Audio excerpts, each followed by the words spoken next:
నమస్తే రమగారు. నమస్తే జయ.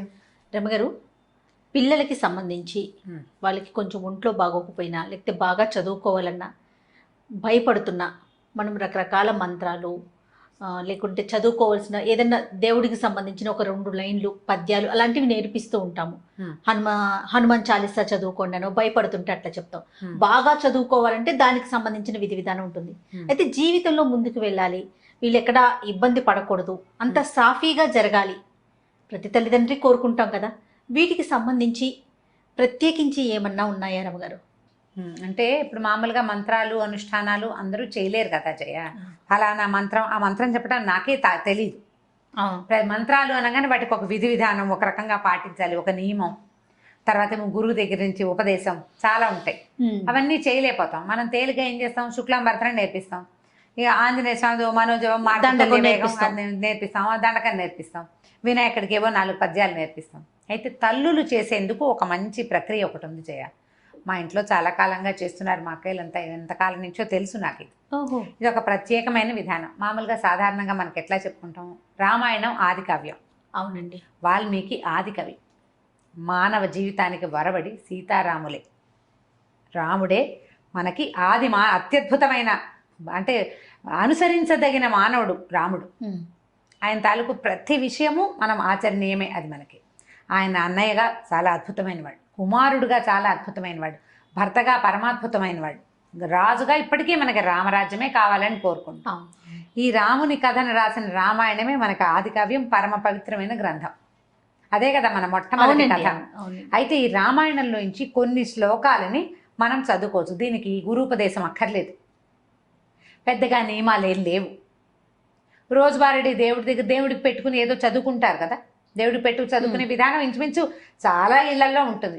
పెద్దవాళ్ళ మా ఇళ్లలో లేదండి అంటారు, మా ఇంట్లో లేదండి. లేకపోయినా కూడా ఈ రోజుల్లో ఏం చేస్తారు, ఇలా 4 మంచి చాగంటి వారివని, తర్వాత సాంవేదం వారివని ప్రవచనాలు విని దీపం పెట్టుకోవాలని, దేవుడికంటూ ప్రత్యేకంగా ఒక గూడు పెట్టాలని, సాయంకాలం అయ్యేసరికి కాస్త ధూపం వేయాలని అందరూ నేర్చుకుంటున్నారు.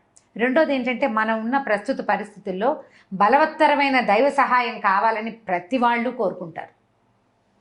అది నేను పెద్దగా నమ్మను అని బయటికి చెప్పినా నమ్మకం అనేది లోపల భాగాల్లో ఉండేది, లోపల ఉంటుంది. అది ఎవరికి చెప్పక్కర్లేదు కూడా. అవును, నేను ఫలానా చేస్తాను, నేను మా ఇంట్లో దీపం పెట్టుకుంటాను, నేను రోజు దీపం పెడతాను అని ఎవరికైనా ఎందుకు చెప్పాలి? నేను అన్నం తింటాను అని చెప్పం కదా మనం. సహజంగా జరిగేది. దీపం పెట్టుకోవటము, దండం పెట్టుకోవటము కూడా అత్యంత సహజమైనవి. దండం పెట్టుకోవడం సహజం, దీపం పెట్టుకోవడం కూడా అలాగే, మరీ సహజం. అది అలాగే అయిపోయింది. ఇప్పుడు దీపం పెట్టుకోకపోయినా ఒట్టిగా ధూపం వెలిగించిన, అగరవత్తి వెలిగించి దేవుడి పటం, ఏదైనా ఒక రాముల వారి పటము, ఒక వెంకటేశ్వర స్వామి పటము లేని ఇల్లు ఉంటుందా? హిందువుల ఇళ్లలో ఉండదు. ఎవరో ఏదో ఒక స్వామి దేవాలయం ఖచ్చితంగా ఉంటుంది. ఓ బాబా గారని, ఒక వినాయకుడని, ఓ కృష్ణుడని, ఓ రాముల వారని, ఓ నరసింహస్వామిని, ప్రతిమైనా ఉంటుంది. ఖచ్చితంగా ఒక్క దేవుడి ఫోటో అయినా ఉంటుంది. ఏ శుక్రవారమో శనివారమో ఎప్పుడో ఒకప్పుడు ఓ దండం పెడతాం.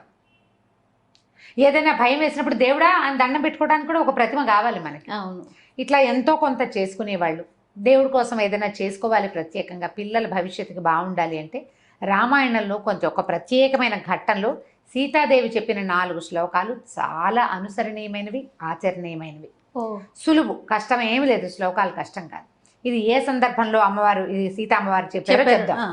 సుందరకాండ అంటే ఎప్పుడు, ఇది సీతా అన్వేషణప్పుడు ఆంజనేయ స్వామి తదితరులు బయలుదేరారు సీతాదేవిని అన్వేషిస్తూ. రావణాసురుడు సీతను తీసుకెళ్లిపోయాడు. రామలక్ష్మణులు ఇద్దరు కిష్కిందకు వచ్చి సుగ్రీవుడితో స్నేహం చేశారు. సుగ్రీవుడు వీళ్ళ సఖ్యానికి బదులుగా కొంతమంది వానరులను పంపించి సీతని వెతికిస్తానని చెప్పాడు. ఈ సీతాదేవిని వెతకడానికి బయలుదేరి 4 పక్కలకి భూమి 4 చెరగలా వెతుకుతూ ఒక సమూహం, ఆంజనేయ స్వామి, అంగదుడు, తర్వాత జాంబవంతుడు కలిసి ఉన్న సమూహం ఏమో సముద్ర తీరానికి వెళ్ళింది. అక్కడ వాళ్ళకి సంపాతి అనే ఒక గద్ద వల్ల, జటాయువు యొక్క అన్నయ్య ఆయన వల్ల సముద్ర లోపల ఉన్నటువంటి లంకలో ఒక స్త్రీని ఈయన తీసుకెళ్ళాడని తెలుసుకున్నారు. అక్కడి నుంచి ఏం చేశాడు ఆంజనేయ స్వామి, మిగిలిన వాళ్ళంతా మేము ఇది దూకగలము, దాటగలము అని ఒక్కొక్కళ్ళు చెప్తున్నారు. మేము ఇంత దూరం వెళ్ళగలం, సముద్రాన్ని దాటగలం ఒక గంతులో అంటే. ఆంజనేయ స్వామి నిశ్శబ్దంగా కూర్చున్నారు. కూర్చుంటే ఈయన జాంబవంతుడు ఏం చెప్పాడంటే, మనందరికంటే కూడా ఎక్కువ శక్తిశాలి ఆంజనేయుడు, నువ్వు వెళ్ళగలవు అని. ఈయనకి ఈ కిష్కింద కాండలోనే ఇదంతా ఉంటుంది. సుందరకాండ స్టార్టింగ్ ఏంటంటే, ఆంజనేయ స్వామి తన శక్తిని జ్ఞాపకం చేసుకుని ఇక్కడి నుంచి ఎగిరి లంకానగర ప్రవేశం చేయటం. పూర్తిగా ఆంజనేయ స్వామి యొక్క తెలివితేటలు, ఆయన గొప్ప, ఆయన శక్తియుక్తులు, ఆయన యొక్క ఎంత ప్రభావాతిశయాలు కలిగిన వాడు, అవన్నీ కూడా మనకు సుందరకాండలో కనపడతాయి. ఈయన అక్కడికి వెళ్ళాడు, సముద్ర లంఘనం చేశాడు, లంకిడిని పడగొట్టాడు. అశోకవనంలో సీతాదేవిని చూసి ఇప్పుడు రాజును చూడాలి, ఈ లంకకి రాజు ఎవడో అతన్ని కలుసుకోవడం కోసం అశోకవనాన్ని ధ్వంసం చేసేసాడు. వాళ్ళు పట్టుకున్నారు. వచ్చిన వాళ్ళని కొంతమందిని సంహరించేశాడు. అక్షకుమారిని సంహరించి బ్రహ్మాస్త్రానికి కట్టుబడి, అది కూడా కేవలం బ్రహ్మయందు గౌరవం వల్ల, అంతేగాని బ్రహ్మాస్త్రాన్ని కూడా ఆయన కట్టుబడ్డు. ఆయన ప్రధాన లక్ష్యం ఏంటి? రాజును చూడాలి. బ్రహ్మాస్త్రానికి తల ఒగ్గి వెళ్ళాడు. వెళ్ళిన తర్వాత ఇది చెప్పాడు, మీరు సీతాదేవిని మాకు ఇచ్చేసేయి అని. రావణాసురుడు ఒప్పుకోవాలి, చంపేయమన్నాడు. అయితే దూతోన వచ్చే అని చెప్పాడు విభీషణ్. దూతను చంపకూడదు అంటే నిజం, చంపకూడదు. అయితే ఇది వచ్చిన దూత మానవుడు కాదు, వానరం. వానరానికి ప్రధానమైనది ఏమిటి? తోక. ఆ వాలానికి నిప్పెంటించండి, దీని రోగం కుదురుతుందన్నాడు ఆయన. ఈ వచ్చిన ఆంజనేయుణ్ణి ఒకడు సముద్రం మొత్తాన్ని లంఘించి 100 యోజనాలు దాటగలిగిన వానరం సామాన్యమైనది కాదన్న ఇంగితం పడలేదు రావణాసురుడు. వ్యామోహం అలాంటిది. వ్యామోహం, తన శక్తి మీద ఆయనకున్న అపారమైన విశ్వాసం, నమ్మకం, దాంతో తోకకి నిప్పంటించారు. ఈయన ఏం చేశాడు? తన తోకకి నిప్పంటితే ఊరుకోకుండా లంకకి నిప్పంటించాడు. ఎప్పుడైతే ఈ వచ్చిన కోతికి, అశోకనవనాన్ని పాడు చేసిన కోతికి తోకకి నిప్పంటించారని తెలిసిందో సీతాదేవి వెంటనే అగ్నిదేవుణ్ణి ప్రార్థించింది. ఇది ఎక్కడుందంటే సుందరకాండలో 53వ సర్గలో ఉంది. 28, 29, 30, 31 4 శ్లోకాలు. ఈవిడ ప్రార్థించింది అగ్నిదేవుణ్ణి. ఇది పిల్లలకి ఎట్లా కనెక్ట్ చేస్తారు అంటారు ప్రశ్న. ఇప్పుడు ఆవిడ అగ్నిదేవుడిని ఏమని ప్రార్థించిందంటే, ఆంజనేయుడు పట్ల చల్లగా ఉండు అని. అగ్ని దాహకత్వమే అతని లక్షణం, కాల్చటం ఆయన గుణం. అవునండి. ఒక వానరము తోక, దాని నిండా వెంట్రుకలుంటాయి. వీళ్ళేమో నూనెలో ముంచిన బట్టలను చుట్టారు. కాల్చకుండా ఉంటుందా? ఉండదు. అంత ప్రచండంగా కాల్చవలసిన అగ్నిని నా యొక్క పాతివ్రత్యం వల్ల నేను ఎలాంటి దాన్నో, నా గొప్ప, నా భర్త, నేను, మా లక్షణాలు, నన్ను కాపాడడానికి వచ్చినవాడు, నన్ను కాపాడాలని కంకణం కట్టుకున్న సుగ్రీవుడున్నాడు, ఇదంతా నిజమైతే నువ్వు అతనికి చల్లగా ఉండాలి అని చెప్పింది. రాముడి గురించి చెప్తుంది. యద్యస్తి పతి శుశ్రూష యద్యస్తి చరితం తపః యది చాస్యేకపత్నీత్వం శీతో భవ హనుమతః అని. సీత కాదు, సీత మెలికస. యద్యస్తి పతి శుశ్రూష, నేను నా భర్తకి శుశ్రూష చేసి ఉంటే, యద్యస్తి చరితం తపః, నేను చేసిన తపస్సు ఏదైనా ఉంటే, యది చాస్తి ఏకపత్నీత్వం, నా భర్త ఏకపత్ని వ్రతుడైతే, సీతోభవ హనుమతః, ఆంజనేయుడికి చల్లగా ఉండు అని. ఎట్లాంటిది? రాముడి క్యారెక్టర్, సీతాదేవి క్యారెక్టర్. భగవంతుడు, భగవతి, దేవుడు, దేవి, వాళ్ళ యొక్క గొప్పతనమే ఇందులో ఉంది. ఆవిడ అడిగింది, ఇట్లా చెప్పిందనమాట. తర్వాత ఎదికించిదనుక్రోశస్తస్య మయ్యస్తి ధీమతః ఎదివా భాగ్యశేషో మే సీతోభవ హనుమతః.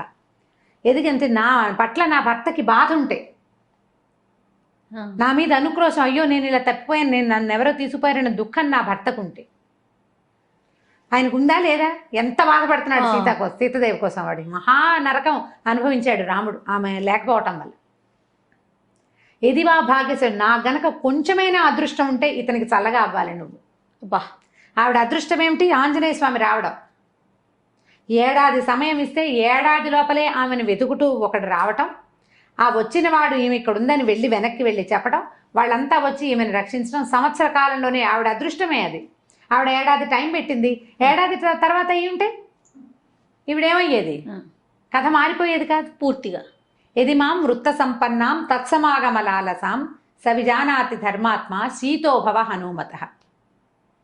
ఇప్పుడు నేను ఎలా ఉన్నానంటే, భర్తని కలుసుకోవాలన్న ఇదే ఉంది నా మనసులో. అది ఉన్నట్లయితే, నాకు నా భర్తని ఎంత కోరుకుంటున్నానో నా భర్తకి తెలిసినట్లయితే, నువ్వు ఆంజనేయుడికి చల్లగా ఉండు, సీతోభవ హనుమతః, ఆంజనేయుడికి చల్లబడు. ఇప్పుడు రాముల వారికి సీతాదేవి మీద ఎంత ప్రీతి, ఎంత ప్రగాఢమైన అనురాగం ఉన్నాయో సీతాదేవికి అంతే లెవెల్లో ఉంది. అందుకని ఆవిడ అక్కడ రాజ్యశోభని వదిలిపెట్టేసి రాజ్యంలో ఉండకుండా ఈవిడ నీకేం అభ్యంతరం లేదు నువ్వు ఉండమన్నారు, అయినా సరే నేను ఆయనతో ఉండనని పాటు వనవాసానికి వచ్చారు. వనవాసానికి వచ్చేసింది. ఆయన్నే వెళ్ళమన్నారు, ఈవిడ్ని వెళ్ళమని అనలా. అవును, భర్తను వదిలిపెట్టలేక వచ్చేసింది. వాళ్ళిద్దరికి ఎంత పరస్పరమైన అనురాగం ఉంది. ఈ దేవీ దేవతలకు ఉన్న పరస్పరమైన అనురాగం ఒక భార్యాభర్తల మధ్య ఉన్న ప్రగాఢమైన అనురాగానికి గుర్తు అనమాట, ప్రతీక. దాని ప్రతీక అదే చెప్తుంది. తర్వాత యదిమాం తారయే దార్య సుగ్రీవ సత్యసంగర తస్మాత్ దుఃఖాంబు సంరోధాత్ శీతోభవ హనుమత. నా దుఃఖం ఆగడానికి నన్ను కాపాడాలని సత్యసంధుడైన సుగ్రీవుడు ప్రయత్నిస్తూ ఉంటే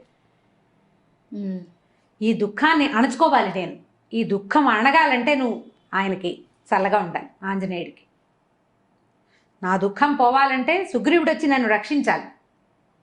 ఇప్పుడు ఇతను వెళ్ళాలి కదా, ఈయన వెళ్తేనే నేను కదా. రక్షించబడి అక్కడికి వెళ్తే నా దుఃఖము కష్టము నన్ను కాపాడాలని సత్యసంధుడైన సుగ్రీవుడు ప్రయత్నిస్తున్నాడు, ఇది జరగాలంటే నువ్వు చల్లబడు అని అగ్నిదేవుణ్ణి ఆజ్ఞాపించింది. ప్రార్థించినట్టు చెప్తారు. ఆవిడ ప్రార్థించింది కానీ అది ఒట్టి ప్రార్థన కాదు, ఆజ్ఞ. నేను పతివ్రతని, నువ్వు ఆగు అంటే ఆగాలి. నేను పతివ్రతనైతే, నా భర్త ఇట్లాంటి వాడైతే, మా ఇద్దరికి పరస్పరమైన అనురాగం ఉంటే, నాకు అదృష్టం ఉంటే, అంటే ఉన్నాయి ఉన్నాయి ఉన్నాయి ఉన్నాయి అని ఒప్పుకోవాలి ప్రతిసారి. చెప్పకనే చెప్తున్నారు.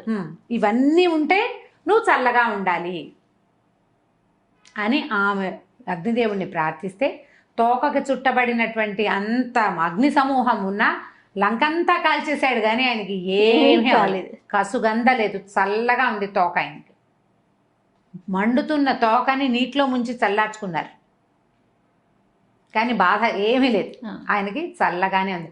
అగ్నిని ఆర్పారు కానీ బాధ కాదు.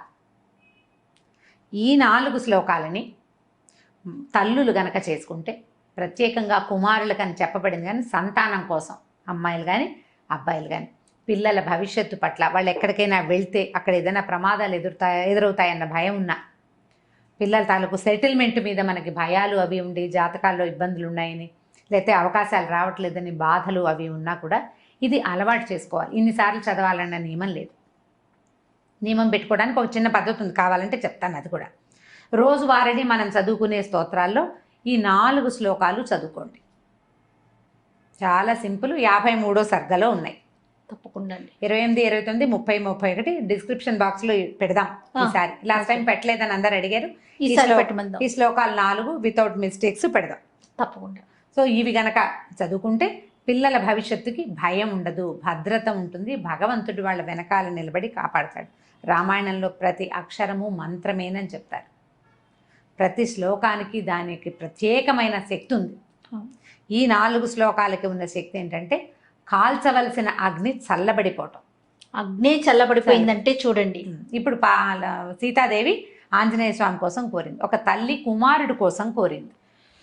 అట్లా మనం గనక మన పిల్లల కోసం కోరుకుంటే ఈ పని అవుతుంది. ఒకవేళ మనకి ఏదైనా ప్రత్యేకమైన సమస్య అలా ఉందనుకోండి, 40 రోజులు పెట్టుకోండి. అది ఎట్లా చేయాలంటే ఈ పిల్లల జన్మ నక్షత్రం నాడు మొదలుపెట్టి 40 రోజుల పాటు రోజుకి ఇన్నిసార్లు అని, అది మీరు 11 సార్లు పెట్టుకోవచ్చు, 21 సార్లు పెట్టుకోవచ్చు, 40 సార్లు కూడా పెట్టుకోవచ్చు. ఈ 40 రోజులు అయిన తర్వాత ఎక్కడైనా ఒక ఆంజనేయ స్వామి దేవాలయంలో పానకం చేయించటము, ఏ వడమాల వేయించటము, ఆకుపూజ చేయించటము, అట్లా ఏదైనా చేసుకోవచ్చు.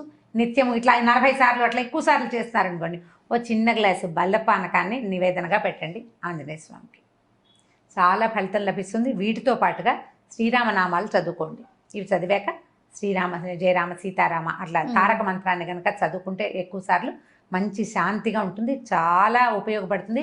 ఇప్పుడు మనం ఎలా అంటే ఇలా ఏదైనా ఒక శ్లోకాన్ని ఒక స్తోత్రాన్ని సొంత విషయాల కోసం వాడుకోవచ్చా అని ప్రశ్న వస్తుంది సాధారణంగా. తప్పకుండా వాడుకోవచ్చండి. మహర్షులు మనకు అందించింది మన జీవితాలు బాగుపడటం కోసమే. ఇప్పుడు దుర్మార్గుడైన కుమారుని కాపాడాలని అలాంటి భావాలతో ఉన్నా కూడా పిల్లలకి సజావైన ప్రవర్తన. కరెక్ట్ రమ్మగారు. వాడు దుర్మార్గుడు, వాడు ఏదో చెడ్డ పని చేశాడు, వాడు రక్షించబడాలి, వాడు జైలు వాళ్ళు అయిపోకూడదు, ఏదో అందరూ దొరికిపోకూడదు అని భావించి మీరు చదువుకుంటున్నారు అనుకోండి, అది కూడా తల్లుల ఇంటెన్షన్ ఏంటి, నా పిల్లాడు బాగుండాలని. బాగుపడతారు పిల్లలు. దుష్ప్రవర్తన ఉన్న పిల్లల కోసం కూడా ఇది తల్లులు గనక చేస్తే వాళ్ళ ప్రవర్తనలో కూడా మార్పులు వస్తే చాలా ఉపయోగపడుతుంది. మనకి పూర్వం నుంచి పెద్దవాళ్ళు చెప్తున్నదే రామాయణ అంతర్గత శ్లోకాలు ఇట్లా చాలా చోట్ల మనకు చెప్పబడతాయి. ఇది ఎక్సలెంట్గా పిల్లలకి సహాయకారిగా ఉంటుంది, తల్లులకి మనోధైర్యాన్ని ఇస్తుంది.